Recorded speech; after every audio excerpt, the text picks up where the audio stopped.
I'm Andrew Leese, Manager of Startup Advisory and Venture Growth here at TechAlliance. As the Regional Innovation Center for Southwestern Ontario, TechAlliance empowers world-class ventures and fuels growth in Canada's innovation economy. We champion and coach entrepreneurs, amplify and impact businesses, and contribute to a bold technology community across the region. Simply put, we support entrepreneurs and ventures at every step of the entrepreneurial journey. If you'd like to engage with our venture growth team, read stories about innovation that is shaping our economy with world-changing ideas, or join other upcoming experiences, I invite you to subscribe to our newsletter using the link in the chat if you're online, or if you're with us in person, visit our website, techalliance.ca. Acknowledging the land upon which our organization sits is an important step in honoring the lands and history of the region's Indigenous peoples. We begin by acknowledging the significant historical and contemporary contributions of the local and regional First Nations and all of the original peoples of Turtle Island. As settlers, we acknowledge that this is sacred land upon which we are privileged to live and work. We're committed to recognizing and strengthening the deep connection and the long-standing relationships between Indigenous peoples and the land of Southwestern Ontario and of London. This land is the traditional territory of the Anishinaabe, the Haudenosaunee, the Lenape, the Adirondack, and the Wendat. We would also like to recognize 3 First Nations communities neighboring the City of London, including Chippewas of the Thames First Nation, Oneida Nation of the Thames, and Munsee Delaware Nation. We invite you to join us for a moment of reflection to think about how we continue to strengthen the connection to the land and our commitments to truth and reconciliation. Before we get started, a few housekeeping points. All virtual participants are muted, so relax and enjoy. Today's hybrid event will be recorded and available for replay on our YouTube channel. I encourage you to add any questions in the Q&A feature at the bottom of your screen and to add any comments in our active chat feature. Or for those sitting here, feel free to ask your questions towards the end. To get the conversation going, let's pop some comments into the chat, starting with, why is e-commerce important to you? The boom in e-commerce is undeniable. Today, we chat with 3 entrepreneurs whose businesses rely on and were built using online sales platforms. We'll explore what works to realize success when running an online B2C venture. Our panel, comprised of a fantastic group of innovative entrepreneurs, will explore all of the steps that go into e-commerce success, which tools to use, and what you should consider that you may not have already thought of. Joining us today is Nicole Baranowski, the founder of Hairstrong, a brand aimed to empower women to move on their own terms with the Strong Band, an adjustable scrunchie that offers a reliable, customizable fit to many different hair types and hairstyles. Erika Oakes is the CEO and co-founder at Oz & Oakes, who runs an online children's clothing brand and e-commerce website, in addition to their first brick and mortar retail location in London's Old East Village. And Vino Jeyapalan, the CEO and founder of Kabo, an e-commerce company that brings human-grade dog food to dog owners. With a personalized approach to buying dog food, Kabo has served almost 2 million meals to dog parents across Canada to date. So now let's get at it and hear from all of you. I have some questions, and I'm also happy to take online or in-person questions from the audience. So the first one is for you, Erika. What is the best way to be successful starting e-commerce without a brick and mortar storefront? All right, so we actually just celebrated our 6-year anniversary of online, because we started online. And when we started our brand, I think finding a platform that suited our business was the first step. Obviously, there are a lot of websites that you can explore when starting e-commerce business. For us, we found the Shopify platform was the easiest to integrate and start with. We built the website from scratch, like our own Shopify store. I didn't really have any consults at the time. From 6 years ago, we've changed it a lot. Obviously, the platform itself has changed a lot. But generally, it's not as difficult as you might think. I am not, tech focused. I have an arts background. But I think that the platforms that are available right now are really easy to use and very user-friendly. So it's not an intimidating process. I think the number one thing, especially we are retail focused, so clothing, the number one tip is photography and having good photography on your website to really showcase your product. Over the years, a lot of feedback from our customers has come in on what things we can do to improve our website experience. But I think that in general, Shopify has done a really great job in keeping up with those things that are, so our platform has changed kind of automatically to suit our customers' needs. But and maybe I'll pose that similar question to both of you, is what platforms are you using currently with your online strategy? Yeah, I wouldn't recommend mine, which is custom built. I think Erika made a great case as to why you shouldn't go this route, but I think for us, the reason we went down this route was because at the time, as a dog food business that's primarily driven as a subscription, there's a bit of this like caveat to it where we're trying to personalize the experience, whether it's the portions that they're receiving or the types of food, and a lot of that back and forth needs to happen through the platform. And at the time, Shopify didn't have the reoccurring feature, and what we would have to do is, whether it was Shopify or WooCommerce, add like this like recharge plugin or whatever it might be. And then when you look at it, these applications typically have built it in a way where the subscription to them might be a monthly behavior. But over time, what we learned was that, some people want to receive their dog food every 2 weeks, and some people have a chest freezer dedicated for their dog and receive food every 3.5 months. And those specifics were difficult because we didn't have that Shopify development expertise. And maybe, I'm equating it more to that, but the reality is probably we were just a lot more naive and, thought we could do it. And one of our co-founders is very technical, and I thank God a lot for that opportunity to have him in our place, because otherwise we would have been, I think, taking more of the Shopify route and trying to build onto it. But I think when it comes to the platform, I way more push towards utilizing these existing systems where, if you wanted to do an add to cart or an upsell functionality, it's like you go onto the application marketplace and you can add it on easily and not have to spend that manpower behind it. But luckily for us, we've got John by our side, who's our co-founder and CTO, who's been helping us develop our platform. Nice. And how about you, Nicole? Are you using Shopify?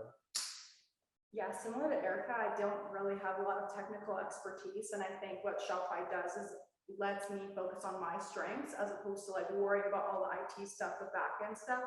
Anytime I run into a problem, I just have the Shopify Help Center to ask to solve it, so I can focus on other aspects of my business rather than the things I'm not so good at, which is like the coding and the IT and keeping up the website. I think it's super cool, and some people are like, oh yeah, custom website, but then the upkeep of it, and like if you run into problems, it's like, what do you do now? Like you're kind of stuck, right? Cool. And the next question is also for you, Nicole. So can you talk about the importance of diversifying your marketing strategy?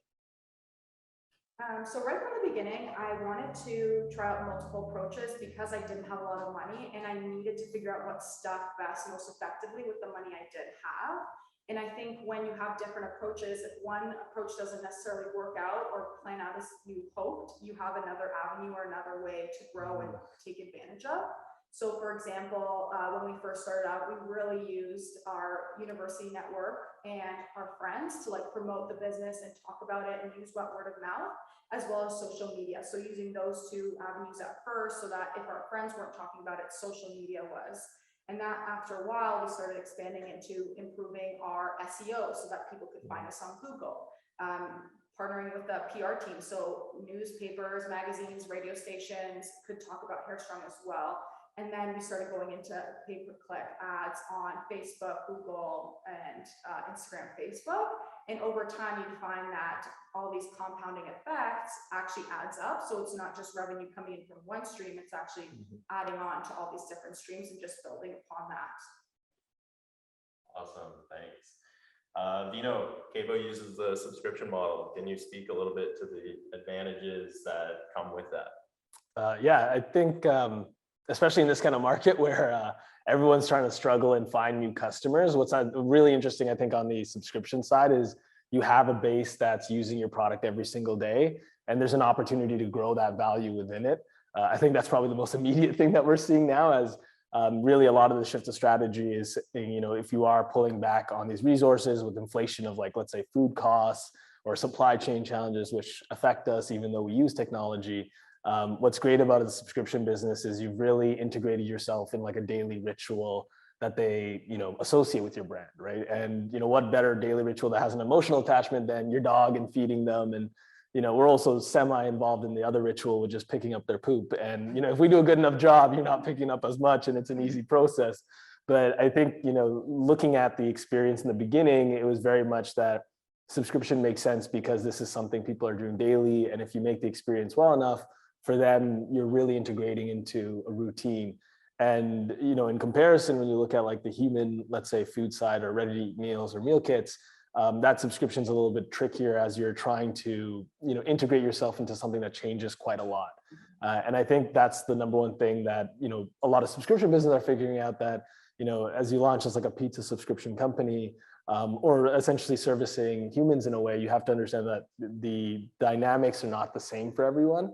And we see that within the dog space, but because essentially our dogs don't talk back to us or give us feedback as much, that, we do tend to find a bit more routine and comfort because it's a one direction conversation. And, luckily when we looked at that opportunity in the food space specifically, I think it was just the bar was set so low that it wasn't only we're improving the quality of the food, but we're making it easier for the pet parent. They don't have to figure out how much to put in the bowl. They just open the pack and it comes to them. And if they want, more of a dry product or freshly cooked, or excuse me, or if, we're currently working on even a non-meat based product as well. And, these are things that humans are seeing in their own lifestyle when I apply there. And it's part of this like simple daily routine that we've luckily enough been integrated in, and now focus a lot on growing it. And I think that's the takeaway advantage of a subscription business. Yeah, and it sounds like you have a really tight feedback loop with your customers as well through that. Yeah, definitely. I think in the beginning, to add on to Nicole's point there around like when you're getting your initial customers and building that marketing, what's great is that you have this group of people that are like champions of your product. And it's probably the same thing when, you first get the first store location and customers are coming in, and you probably have your first few ones that you're showing that the first proof of concept to. And I think it's like the same thing on the subscription side, where we get this opportunity when we're developing a new product, we can actually just send out a survey, ask our customers, what do you think about, a cricket-based dog food diet, right? And see, what are the points that they think resonate with them. And for us, we might think it's because of sustainability or these other factors. And then you get to ask them and you're like, no, it's something completely different. And now you have a better way to market the product. You have a little bit of validation to do the R&D for it. And I think that's also one of the best things about whether it's a subscription or a loyal customer community base. Nice, nice. Next one's for Nicole. So what are your most effective strategies to ensure high sales for the holiday? So what a lot of behind the scenes starts like now for business owners, like you're planning now your inventory, your marketing, your partnerships, your whatever you're trying to do or trying to accomplish for the season starts like now. And any earlier, I think I'd be overwhelmed. But for this season, what I've done is just looked at what's worked in the past, and I'm just like doubling down on that. So for this next season, last year I went to this trade show called One of a Kind in Toronto. That went amazing. So I'm going back, obviously. And last year, my issue was I didn't have enough inventory to do a Black Friday sale online because I brought it all with me to Toronto. And so this year, I'm like, okay, well, the year before that, I had a good Black Friday online. And last year, I had a good trade show. So now I'm like, okay, how do I plan to have good showing at both? And so now it's like, okay, I need this much inventory. I need to ensure that I'm planning out my ads this week in advance. I need to make sure I have these partnerships in line, sharing these posts at these times. And it all really comes down to the planning. I think before I was really naive when I was like, oh, I'll just like say that I'm having a sale a week before and then just hope people will come to my site. But it's just because you're fighting for people's attention online and because there's limited, market for that. And so many people are fighting for ad space and attention during that time, you really need to start early and getting your customers hyped up for what you're going to offer, and then getting them to share that, and then having a successful launch with everything you've put into place since like now. That's great. Erika, with coming right off of that question, how do you use social media to kind of predict and allow you to prepare for increased sales like for Black Friday? Yeah, so as she was talking, it just occurred, like things changed so much from when we first started in social media, and like you're right, like you just kind of like, oh, I feel like a sale, like let's try it out, and now I feel like now that we're, a little bit further into the company, it is so planned, and you have to have that experience under your belt to really know what to expect. So don't expect the first year you're in business to have this all figured out. You won't. But as time goes on, for us, the holiday rush last year, we focused a lot on social media influencers, specifically being in holiday gift guide catalogs or holiday gift guide buying guides, etc. So, at this time, we had to plan and tell them we had product that we didn't have. So that was a challenge, because you're just kind of working with what you have to just show them, okay, this is what we're expecting to arrive. So that's always, a little bit of a challenge, especially when, production issues could come about. But in terms of social media in general, it's so important to e-commerce. And I think finding a platform that suits your business best is where you have to start. So with all of the platforms that exist right now, you can't physically do them all. So for us, I was lucky enough to start on Instagram before, like when it was just pictures, like before I was dancing and doing like skits in front of the camera. But for a retail business like ours, it was so important because people could see the product, they could see the lifestyle images behind the product, and that one click to your website and they can buy it. So Instagram is where we focused a majority of our attention. However, with things changing, TikTok and Pinterest even is a place that we may start to kind of explore a little bit more. But as I said, just like when you look at your analytics and you have a platform like what we use, you can see where your website clicks are coming from. And I think ours at the start, it's like 89% from Instagram. So you're just like, okay, that's where I need to focus my attention. Growth in those places is a lot harder now. Like I'm seeing almost like a stagnant kind of, we grew rapidly and then it kind of plateaus a little bit. And I think that the market is saturated and it's really hard now. So don't try to bite off more than you can chew, or just like keep it simple. Show off your product the best you can on social media and stay to a couple of platforms. You don't need to try to do it all. I remember I tried to do Twitter and like it was not working for our brand, but I thought I had to be everywhere. So if you're into TikToks, then start with TikToks. If you're and people can see the passion that you have behind your brand. And that's one thing. I'm not sure how much you do this, Nicole, but or you, but showing the people behind the brand is always important. People love to make that connection because they can see. So, going on and showing your face on social media, I used to hate it. And now I'm just so comfortable with it because I know that when people come to our store, when they're interacting with me online, they know who they're talking to. And it's just an added benefit to being able to connect with your customer. Nice. Anything to add about being the face of the business? Well, I have a twin brother, so I have a clone. So there's a swapping system that goes on. But no, I think you made a great point. You definitely see that shift in social media and like how brands are presented. Like it's not the that palette tone that these new brands typically follow, and like a nice font and all this mystery and edge to it. I think the difference is now like this personalization and just being comfortable. I think just to find the channel that you communicate the best with and understand is like, because it's really a process over time. And even now, like we're trying to figure out that piece. And I find that's always very difficult. I'm never too shy to like, get up there and create that content. But I think it's trying to find out like what's actually natural and like really, very comfortable for you to share with your community. And weirdly enough, I think the first forage of content was like us at the warehouse, like picking and packing the boxes. And I think people just really like seeing like a bunch of boxes piled up. That was like one of the top comments, I think. But and more and more, then you realize, okay, I could use that content for now an ad because people resonate with seeing the process of how it's cooked, or these boxes being packed up and driven out. So I definitely agree with that, and it's always evolving. And the other tip of like set your expectations accordingly is probably key, because it's a learning process every day with it. Just to cap it off, I think it's another value proposition that you add for people. Like people will connect with you and vouch for you and go with you and want to watch you succeed. And I think you don't get that if you just show a product, because there's so many out there because everything's out there. You can get it on Amazon, but what's them to shop Amazon versus your store? Well, it's you. And I think if you show that well and you show your story well, you get loyal customers more than just like a one-time off buy as well. That will come for the holiday season or any season that you need them to. Nice, nice.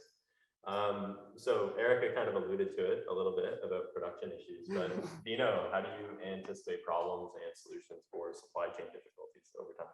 Yeah, this has been a fun one this past 6 months, but and we were just chatting about this before, like retail environment sounds very similar, but I think the hardest thing is with anything with production, you're really looking at these like overhead costs of inventory. And with e-commerce, what's great is you do have data and technology, but at the end of the day, like you are selling and moving around a physical product and good. And I think the lifeblood of the business in the beginning is very much, how do I get a sale and move product?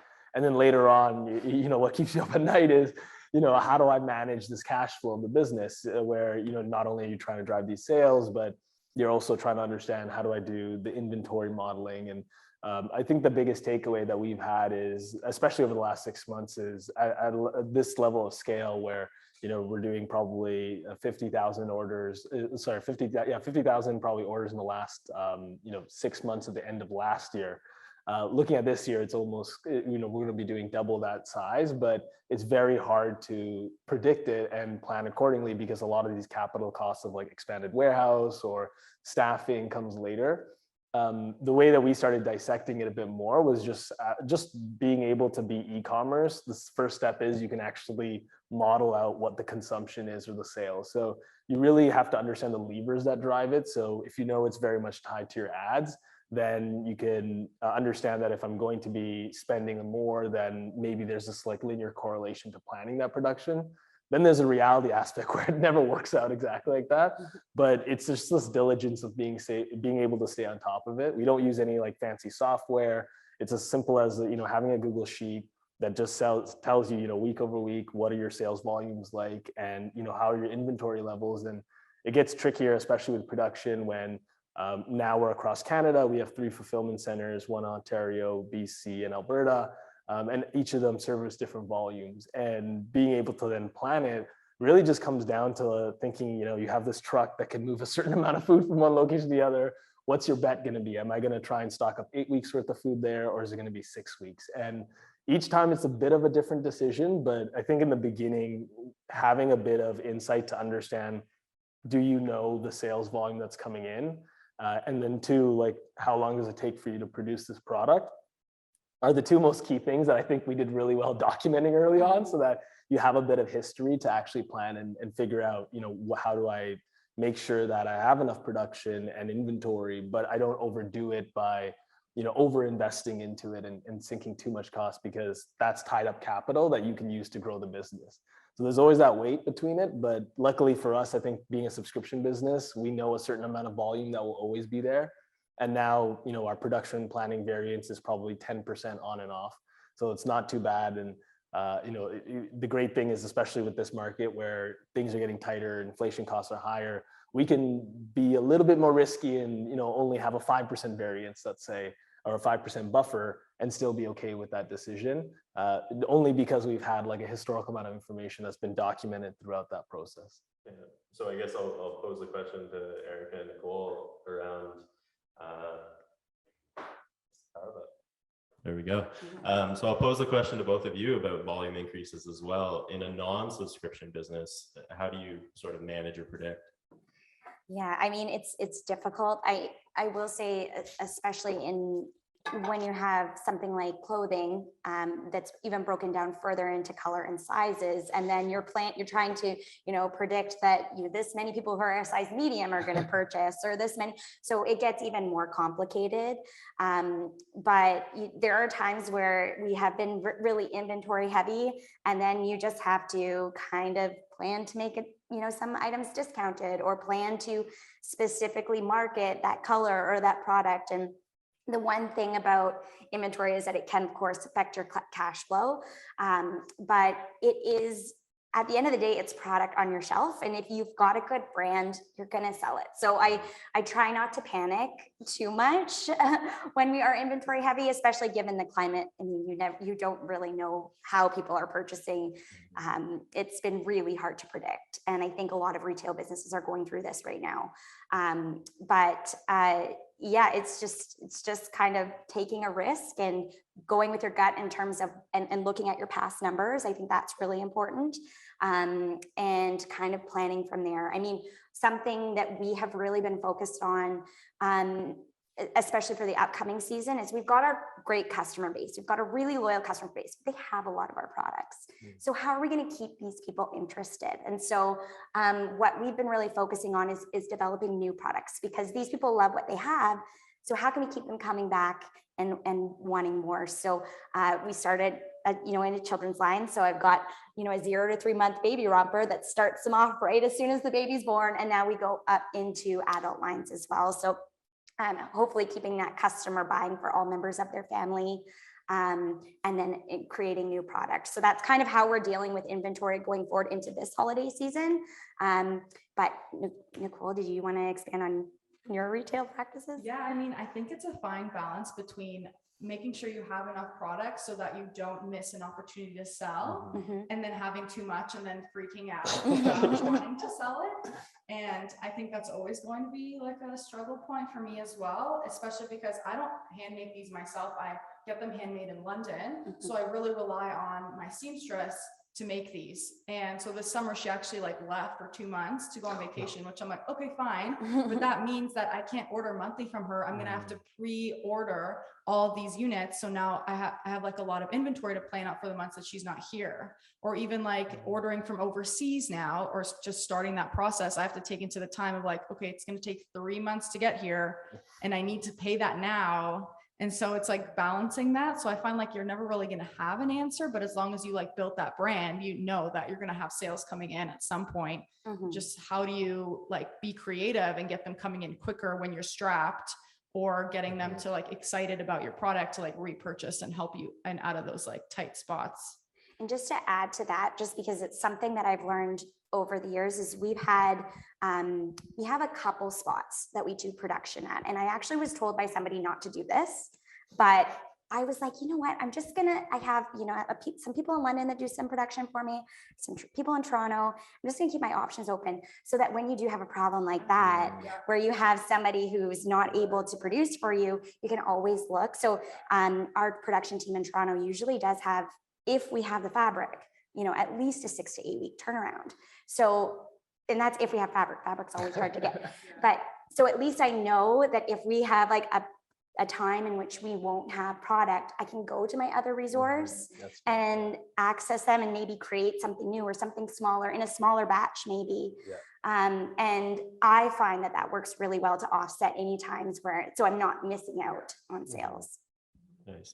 We talked to Vino a little bit about having a tight feedback loop with your customers, but Erika, how do you manage the online feedback portion of your business, whether that be Google My Business or any of the social platforms? Yeah, that's a tough one. I mean, anytime you hear negative feedback, you try not to take it personally.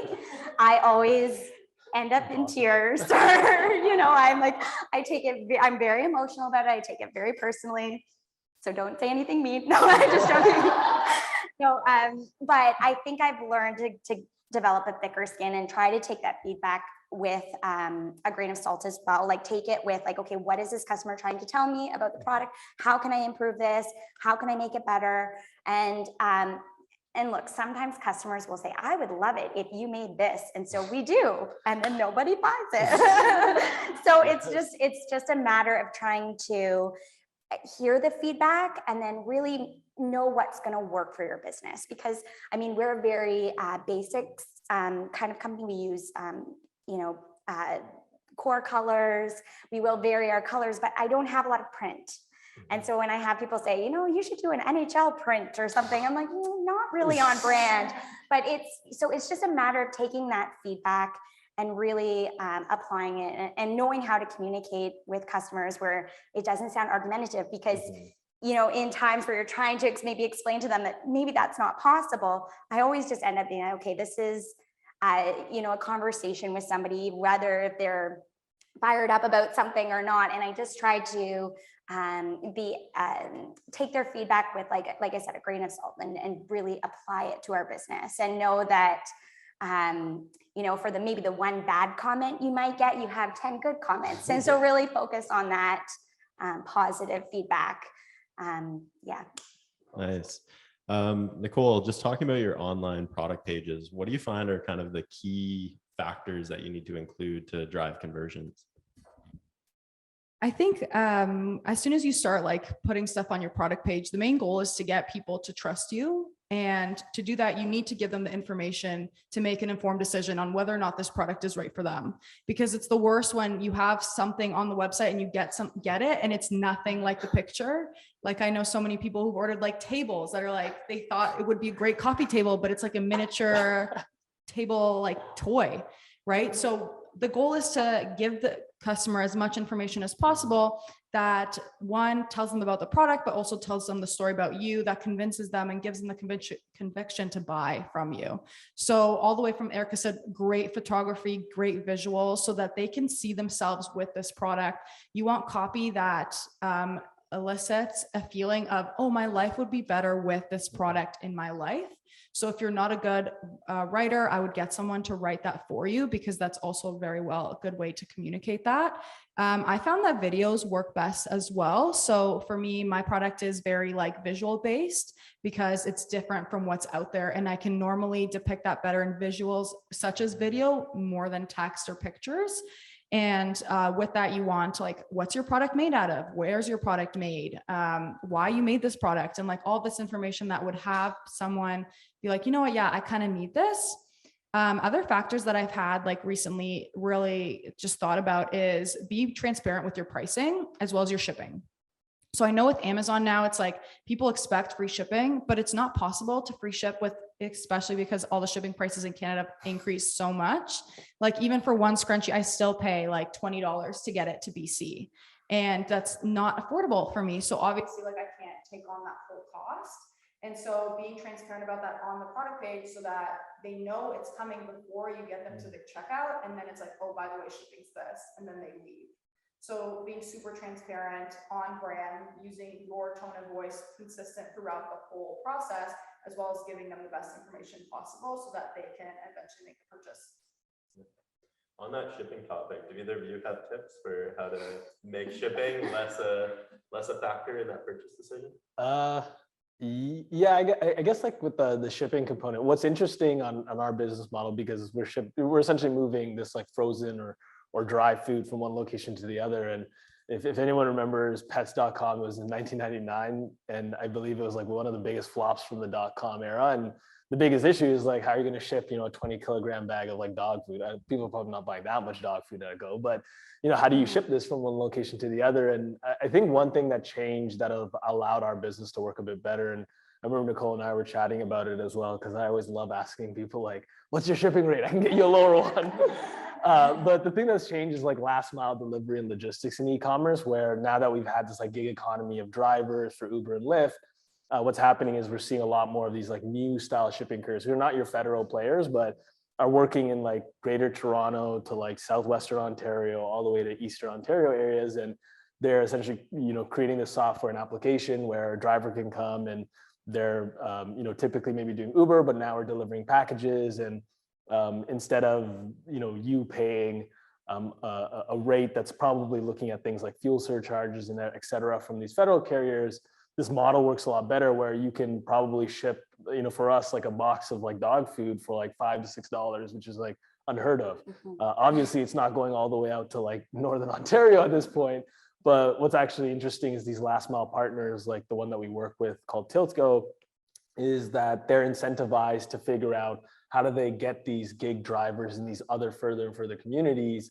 And then our job now becomes, how do we find a place to cross-dock that product? So how do we get all these orders that are going to the cottage country in an area where those drivers will be able to come and pick it up? And what we found from that service, it's one, a lot better. If everyone's seen anything on TikTok or Instagram, you'll see a lot of videos of courier drivers delivering packages in, let's say, the not most pleasant way.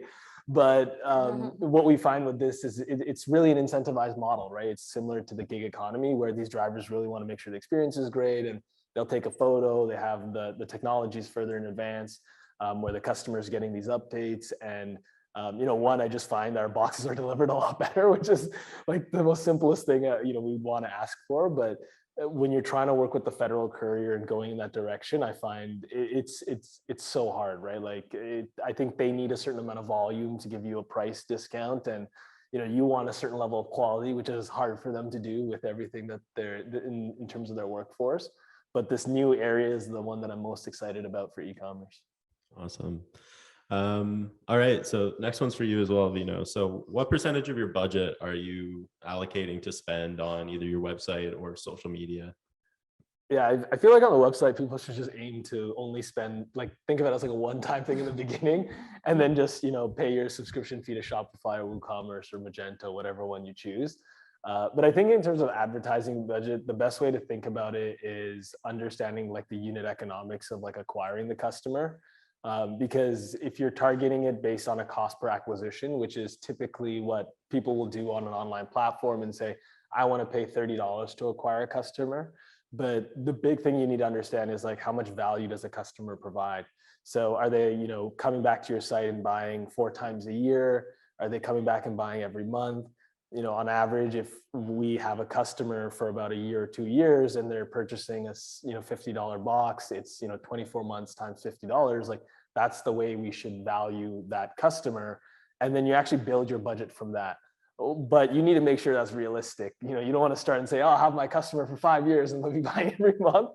You need to have some kind of realistic base and say, over the last 3 months, how much does one customer on average give me as value? And then what you're really looking to calculate is your return on ad spend. And the number you're trying to aim for is at least a 3x or higher, so that, for every dollar you're spending, you're getting, $3 of revenue back to cover for that customer. And it's a bit more dynamic that way, because as these like, social media environments get a lot more like crowded and more expensive, you start to look at it and say, if on average, my customer is going to give me $200 of value over the next 3 months, when you divide that by 2, that's really your break-even point, right? Your 2x. So you're $100 to acquire a customer.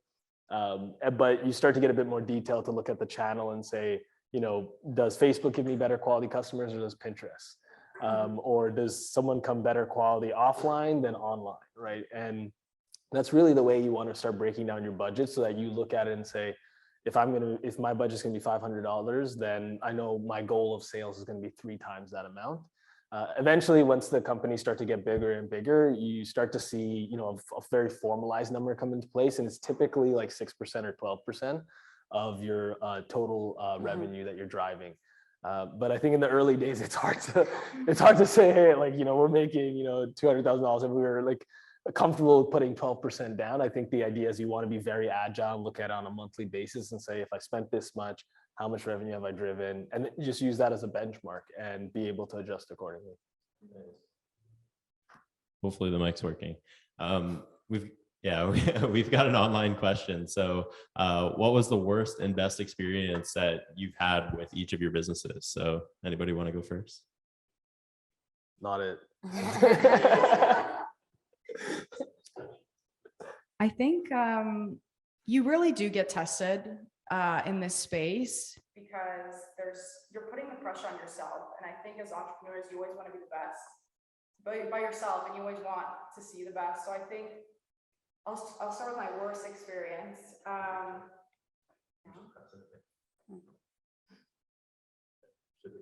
Is it okay? Okay. I think mentally I struggle a lot with the expectations that I put on myself, and where I think I always should be. And I think in terms of like experiences, if let's say one thing is coming on top of another and everything's just going wrong, it's really hard to not internalize all of that and place that on like your value and yourself as a person. But the truth is like everyone's learning. No one really knows what they're doing. You just kind of figure it out. And if something works in the past, you just redo that. And if something doesn't work, then you just don't do that again. And you keep on going. So there's a lot of lows. And I think it doesn't come it comes at a cost of being an entrepreneur. Like, you get all these great pies, but also you are growing as a person because of it. And so even though I have all these like really mentally low days, and like I'm accountable to myself, I'm accountable to business, I have to bring myself up, I really have the best experiences as well. So I think one of the best experiences that I have with this business is like having some strangers come up to me and say, your product has changed my life. I wish I had this when I was younger playing sports, because nothing was ever good enough for my hair. And to hear that is like, okay, so every time I get a great comment like that online or in person, I actually write it down to remind me like, this business does have a purpose, and you will figure it out even through the worst times and the low times. So I can't really pinpoint like, oh, this almost ruined my business, because I did have a lot of those moments. The more that sticks out to me is those like mentally tough days that I like really have to push through on most of the time. Anybody have anything else to add? You can go next. Well, I think worst experiences are production issues. I mean, it's just disappointing. Like, you just get so disappointed when something doesn't turn out or doesn't have, and it generally stems from communication. And sometimes you have to look back and say, okay, well, maybe that was my fault. And so, and like Nicole said, like it's looking at those mistakes, learning from them, growing from them, because if you don't have those mistakes, then you're not going to grow. So, you know, trying to minimize maybe how big the mistakes are, but know that they're going to happen, is something that, well, I've had maybe my worst moments, but then from that, you learn so much. So I will say that mistakes are a part of the process and you have to make them. I think my best moment is, you know, I started this business when my sons were 2 and 3 years old, and now they're 8 and 9, going to be 10. So they've kind of grown with me through the business. And so them being proud of our business always makes me feel really happy, because they'll say, oh, you know, that's my mom. They know how hard I've worked behind the scenes. And so just setting a good example for them has probably been the best part of the business, hoping that maybe someday they'll want to be entrepreneurs too. But again, that's not like, sometimes those things are hard to measure, and you really have to hold on to those through the tough times, because we'll say there's a lot more doubt in your head than there is like positive experiences. So yeah. Yeah, I definitely agree. I think to add this, maybe one thing that out of a category that hasn't been mentioned, whether it's production or the mental daily strife, it's probably the people in the team. I think both on a good and a bad note. Like, I think some of the best moments has been like, you know, our scientist was one of our first hires, and, you know, she came on board like when we didn't even have the opportunity to pay something that was comparable for her rate, but she took the risk, and being able to offer her full time was like such a big moment for us. And she's out in Saskatoon as well, which made us remote to start with, but you know, it's still to this day, she's such a core part of the company and like builds the culture. And like when you have those like team members and you watch them like build off of the vision that you've started, I think like that's one of the best moments that we ever have. And you know, attached to the people is also the worst moments around it, when there are going to be times when you are making a bet, and the reality is when people are joining these like very fast growing companies, like these roles aren't like very well defined, right? Like it's not a corporate role where like the job description is actually like what it turns out to be. And, you know, as much as we, like in our recruitment process, like we are very vocal about it. We actually try and like scare people away from taking the job, and, you know, have our employees, when they're doing these interview cycles, share, you know, what's the hardest part about on the day-to-day of the business. But people are always going to want to take a bet on themselves, and whether they want to change the environment or build more skills or whatever it is. And it's great. And it's like that energy drive, but when it doesn't work out, it's like some of the worst moments, because I take it so it's something I really enjoy, is the people aspect. And then it hits you like that point, it kind of like pushes you down. Like when a production cycle doesn't run, it's like the same thing, and you're trying to like climb back up, but you know, it goes both good and bad. So I've got one last question, and then we'll put it out to the audience. Anyone here today has any questions? But are you noticing any market trends or broader market trends in e-commerce that you can comment on? Yeah, I guess I'll pick it up from last time, but I think on the broader side of things, especially if you're in the world of food, expect a heavy amount of inflation by the end of the year. Increased costs on everything. Yeah, exactly. I think the interesting thing about e-commerce is there isn't as much of like that upfront cost by being online and that type of aspect. But I think the focus from every e-commerce entrepreneur should really just be like understanding the unit economics of your business, where those cost levers are. And, you know, we were just talking about like warehouses and looking for new locations. Like that's really what it's going to be like probably for the next bit in a while. So it's really starting to think about, okay, if I need this space or if I need this inventory, like what can I do? You know, even calling like, you know, the federal couriers and asking for longer payment terms, or starting to think about how you leverage your cash better, I think is going to be one of the biggest trends amongst e-commerce entrepreneurs that's really required is, you know, understanding the cogs of the business. All right. Anybody from the audience here today have any questions that you want to ask? Okay, go ahead. I'm just curious, something mentioned influencers. Mhm. So any successes, challenges, things to look out for, tips for other people? Yeah, I have a good amount of experience with influencers. It was kind of our core focus when we first started the business, just to gain some kind of credibility. If customers see that so-and-so is wearing your product, then they're likely to buy. It's changed a lot within the last 6 years. And I actually had a friend who just started a business reach out and ask, how do you go about getting this person? And a lot of it is cold emails. A lot of it is messaging, you know, making sure that they understand your story so that a lot of people just want to help other businesses, especially smaller businesses. But do know that it takes time to build those relationships. So a popular influencer that we've been able to work with is Jillian Harris. I emailed her 5 times and didn't get a response. And then I was able to finally get a response, sent her product and didn't hear anything for 6 months. And she has a disclaimer, you know, if I don't like your product, I won't share it, basically.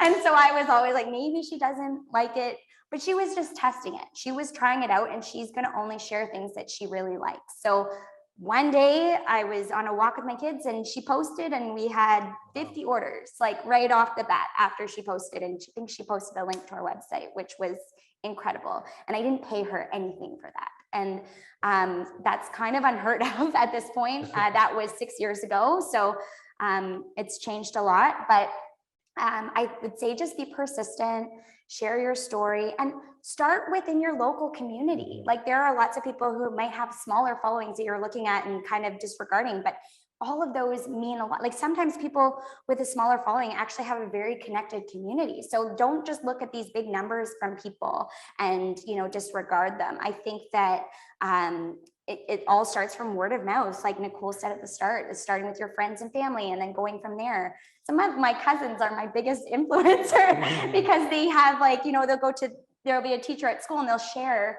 about my business, or they'll work at a hospital.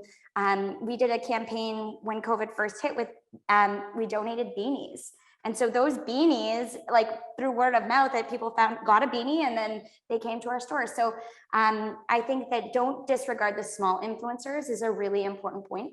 What we're calling them now is micro influencers, because they're actually very well connected. Some of these bigger influencers, people kind of get sick of what they're selling all the time. And like, you know, you might work within a budget. Just because somebody comes back and says, you know, this is my price of $2,000 a post, because that's that's reasonable right now. It's true. You know, it's not, and that's not in your budget, then you say, you know, it's not something. I think having an expectation though, that it's a job for them is something that's changed. Awesome. So Nicole, with a hair-oriented brand, where are you headed? Are you exploring other product lines under your brand? If yes, how do you evaluate it? Yeah, this is a good question. One that I have been trying to answer for the past year. I think what's really hard for me was balancing my business with all my other commitments, which led to more time being spent in the business than on it. And so I had to keep up with daily tasks because I didn't have a lot of like employees. I only still have one. And so now going full time into September, I hope to have other people helping me out, and then I can focus more on expanding the product line. But again, it's products that would help empower like the brand more than, oh, just another hairline. Like I don't need to sell hairbrushes. I don't need to sell like elastics. Like there's so much of that out there. It's I want to sell stuff that make people be their best selves and give essential products that help illuminate them and help them become their best version.